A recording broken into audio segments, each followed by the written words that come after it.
It's likely that at some point in all of our lives, we'll have to endure a situation that's totally emotionally overwhelming, where we're gripped by negative emotions like fear, guilt, and sadness, and we just want to run away. It might be in our personal life.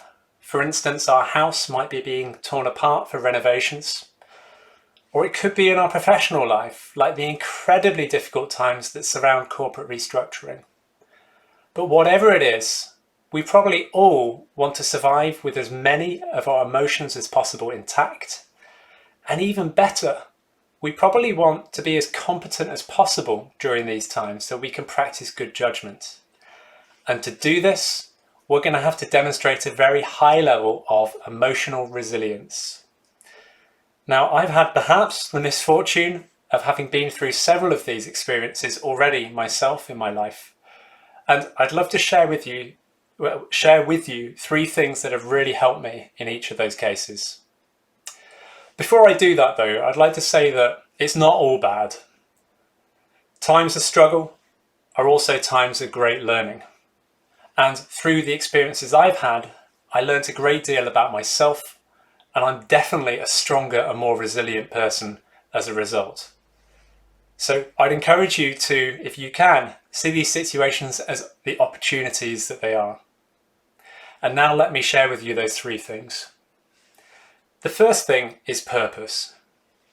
If you can concisely articulate the reason you're doing something, it's so much easier to endure any level of pain in order to get there, to get to that goal. And if you need to take others along with you, try and get them to buy into that goal as well, because then they too will be able to endure what they need to in order to get there.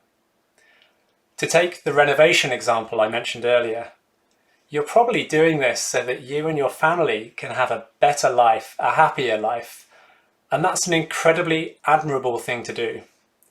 Hold on to that, and when the bad times come, when the kids are crawling the walls in your rented accommodation, think about that. Think about the times you're going to have in the future. That's the reason you're here now.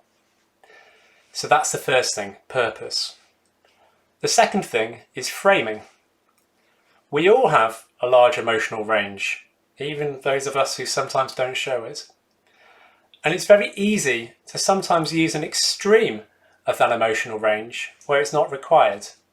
And sometimes we need to zoom out from the situation and decide if that is an appropriate amount of emotion to use, or whether we can save a bit of emotional energy by dialing it down. Coming back to the renovation example again, I want to set the scene for you. You and your family are currently living in cramped rented accommodation while the renovations are taking place. Your kids are crawling the walls, and your partner is asking you when on earth it'll be that you can get back to normality in your house. And then the builder calls you and tells you there's another 3 months delay due to a shortage of materials. Oh, what are you going to tell your partner? What are you going to tell your kids? How are you going to survive? You're probably overwhelmed with emotion at this point. Now, the thing is, how bad is it really? Sure, you're going to end up living in a situation that's a bit suboptimal for a bit longer. Sure, you're probably going to have to spend a bit more money on rent, but in the scheme of things, that's going to be nothing over several years. And let's face it, you've still got a roof over your head, you're still married, and indeed it'd be much better to not use that extreme of emotion and refocus your energies on how you, your partner, and your family can make fun in the next 3 months of your time together in your rented accommodation. So for me, the second thing is framing.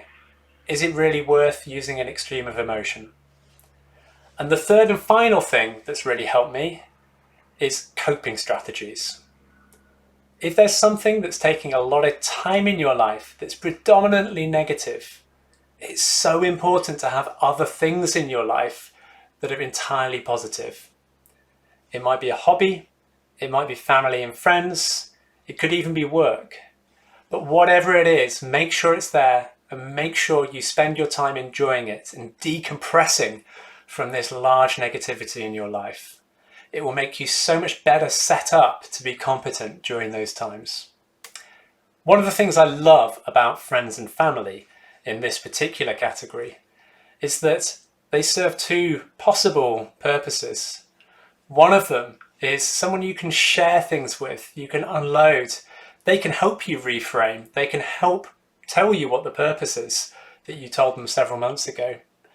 And you could talk things over with them, and somehow talking about things massively unburdens you from them. But equally, friends and family can be there so that you don't talk at all about the big negative thing in your life. And you talk about completely other things that allows you to forget about it and just get back to a normal life, to decompress. Another coping strategy that really has helped me has been mindfulness. Mindfulness is simply living in the moment, listening to your senses and appreciating what's going on around you in the world right now. For me, it was hugely beneficial during hard times.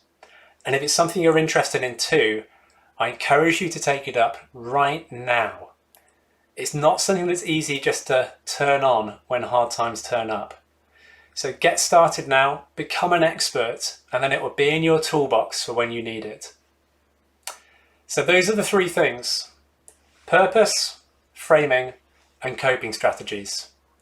I really hope one or all of them help you if you ever find yourself in need of emotional resilience due to a situation that's completely emotionally overwhelming. And before I go, I'd like to say that if you do feel completely overwhelmed, please talk to someone. People care. We're all human beings. Whether that's friend, family, or a professional, they're all here to help you. Take care.